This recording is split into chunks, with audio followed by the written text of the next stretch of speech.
Welcome to Ganesh કાપડ shop મિત્રો. આજે તમારા માટે લઈને આવ્યા છીએ એકદમ મોસ્ટ ટ્રેન્ડમાં રહેતા આર્ટિકલ જીન્સ.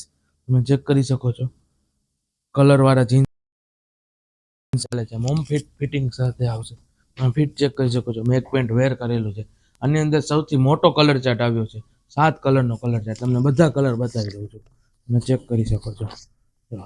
એકથી એક યુનિક કલર ચાર્ટ આવશે બધા. અને ચેક કરી શકો. મોસ્ટ ટ્રેન્ડમાં ચાલે છે આ બધા કલર ચાર્ટ જીન્સના. અને મોમ ફિટમાં આવશે. ચેક કરજો, એકદમ ડસ્ટી કલર ચાર્ટ આવશે. બધા જ કલર એકદમ યુનિક અને અલગ. બધા ચેક કરી શકો છો તમે. જો આખો colour chart dusty colour chart છે. તમે ચેક કરી શકો છો. બધા જ ટી શર્ટ ઉપર શર્ટ ઉપર વેર કરી શકે તેવા પેન્ટ છે. તો મેં આ પેજ વેર કરેલું છે. તમે ચેક કરી શકો છો. આની અંદર તમને 28 થી 34ની સાઇઝ મળશે. આવા જ ડેલી ઇમ્પોર્ટેડ કલેક્શન માટે તમે અમારી આઈડીને ફોલો કરો અને અમારા શોપનું વિઝિટિંગ કરો. અમારા શોપનું address 7 city point complex, ICICI બેંકની ઉપર, મહેન્દ્રનગર ચોકડી, મોરબી.